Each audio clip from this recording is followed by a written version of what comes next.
दोस्तों आप सभी को नमस्कार, स्वागत करते हैं आप सभी का टेक डिजिटल डीएस चैनल पर।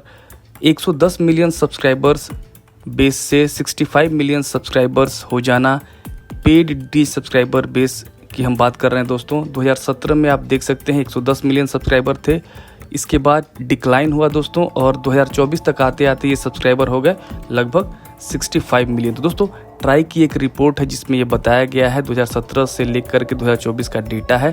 तो दोस्तों आखिर में पेड डीटीएच सब्सक्राइबर बेस क्यों घट रहा है, इसके पीछे कौन जिम्मेदार है, कौन से ऐसे फैक्टर्स हैं जो अफेक्ट कर रहे हैं और जो सब्सक्राइबर्स हैं वो कम होते जा रहे हैं पेड डीटीएच प्लेटफॉर्म के। दोस्तों आज की इस वीडियो में इसी पर बातें होने वाली हैं। आइए चलते हैं इस वीडियो के अगले हिस्से में और डिटेल में बातें कर लेते हैं।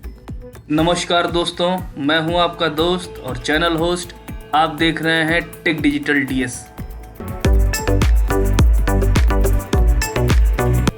दोस्तों आ गए हैं हम इस वीडियो के अगले हिस्से में और सामने स्क्रीन पे आप देख सकते हैं जो सबसे इम्पॉर्टेंट एक और फैक्टर है दोस्तों जो अफेक्ट कर रहा है जो पेड डीटीएच इंडस्ट्री है, स्ट्रीमिंग प्लेटफॉर्म्स का इवोल्यूशन, स्ट्रीमिंग प्लेटफॉर्म्स का एक बड़े स्तर पर लॉन्च होना और OTT कंटेंट अवेलेबिलिटी। जी हाँ दोस्तों, एक से बढ़कर के एक OTT content, variety of content. तो दोस्तों जो सब्सक्राइबर्स हैं उनके पास एक ऑप्शन है, एक विकल्प है।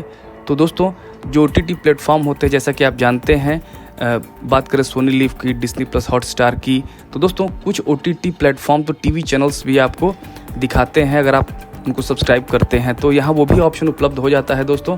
तो कुल मिलाकर के एक फैक्टर ये भी है। दूसरा फैक्टर हम बात करें दोस्तों तो introduction of new tariff order, यानी कि दोस्तों जो न्यू रेगुलेटरी फ्रेमवर्क 2017 में लागू हुआ और 3 मार्च 2017 को दोस्तों ये नोटिफाई हुआ। इसके बाद 29 दिसंबर 2018 को इम्प्लीमेंटेशन में आया और फिर अमेंडमेंट्स होते गए इसमें।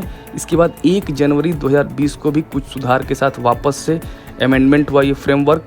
और फाइनली दोस्तों रेफरेंस इंटरकनेक्ट ऑफर नवंबर 2021 में ब्रॉडकास्टर्स ने पब्लिश किया, जिसमें कि इंट्रोडक्शन ऑफ NCF भी था, यानी कि नेटवर्क कैपेसिटी फीस भी लिया जाने लगा जो DTH ऑपरेटर्स हैं उनके द्वारा। तो दोस्तों कह सकते हैं कि telecom regulatory authority of India ने तो सुधार के तौर पर ये न्यू रेगुलेटरी फ्रेमवर्क लाया था, जिससे कि जो कस्टमर्स हैं उनको पेड चैनल्स ऐड करने की आज़ादी थी, अपने हिसाब से चैनल्स चुनने की आज़ादी थी, अपने हिसाब से वो पैक बना सकते थे। लेकिन दोस्तों यहाँ पर सबसे बड़ी समस्या आ गई नेटवर्क कैपेसिटी फ़ी, जो कि 153 रुपीज़ फिक्स कर दिया गया, 130 प्लस 18% GST मिला करके। तो दोस्तों 153 रुपये तो देना ही देना है। तो दोस्तों कहने का मतलब ये है कि आप रिचार्ज करें तो कम से कम आपको 153 रुपये का रिचार्ज करना है। उसके बाद जो चैनल्स आप देखते हैं उन चैनल्स का प्राइस भी देना है। तो दोस्तों इस तरीके से हुआ क्या, तो इस तरीके से हुआ ये दोस्तों कि जो चैनल प्राइसिंग है, जो पर मंथ का रिचार्ज प्राइस है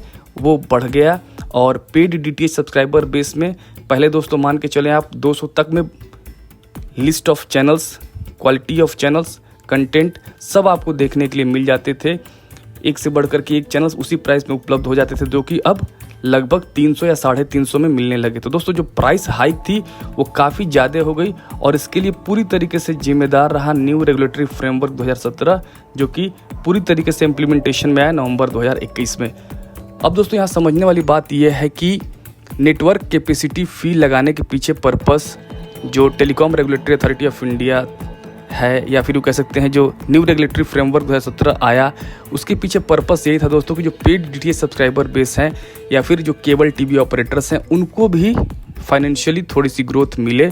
तो एक फैक्टर ये था दोस्तों कि नेटवर्क कैपेसिटी फी फिक्स कर दिया गया। हालांकि दोस्तों जो अब न्यू अमेंडमेंट 8 जुलाई 2024 को आया है उसमें नेटवर्क कैपेसिटी फी हटाने की बात की गई है, या यूँ कह लीजिए कि ब्रॉडकास्टर्स और जो DPOs हैं उन पर छोड़ दिया गया है वो जितना नेटवर्क कैपेसिटी फी लगाना चाहें। तो दोस्तों अब आते हैं एक और बड़े फैक्टर पर जो रिस्पॉन्सिबल है पेड DTH सब्सक्राइबर बेस का शिफ्ट होने में या फिर कह लीजिए कम होने में या प्लेटफॉर्म छोड़ के जाने में। तो दोस्तों growth of DD free dish platform with a growing subscriber base of above 45 million subscribers. दोस्तों अभी के हिसाब से जो डेटा ट्राई का है उसमें 45 मिलियन से भी अधिक subscribers DD free dish platform के हैं, यानी 45 मिलियन के लगभग subscriber DD free dish setup box का इस्तेमाल करते हैं। और इनमें से दोस्तों आप कह सकते हैं अगर subscriber base DD free dish platform का बढ़ा है तो कहाँ से बढ़ा होगा, बिल्कुल पेड DTH सब्सक्राइबर बेस जो छोड़ के गए हैं दोस्तों वो DD फ्री डिश प्लेटफॉर्म पर शिफ्ट हुए हैं। ये भी एक कारण है दोस्तों। और डीडी फ्री डिश प्लेटफॉर्म की अच्छी बात यह है कि आपको मंथली रिचार्ज नहीं करना है, one time set top box purchase है, और quality of channels, quantity of channels कह सकते हैं, वो आपको देखने के लिए DD free dish set top box पर भी मिल जाता है। जितने चैनल्स की ज़रूरत होगी, जितने कंटेंट आपको देखने हैं दोस्तों, वो लगभग कुल मिला करके ठीक ठाक मिल जाते हैं। तो दोस्तों ये कुछ कारण हैं हाल के दिनों में जो सब्सक्राइबर बेस है वो पेड डीटीएच प्लेटफॉर्म से घटने का। आप सभी का ये वीडियो देखने के लिए बहुत बहुत धन्यवाद।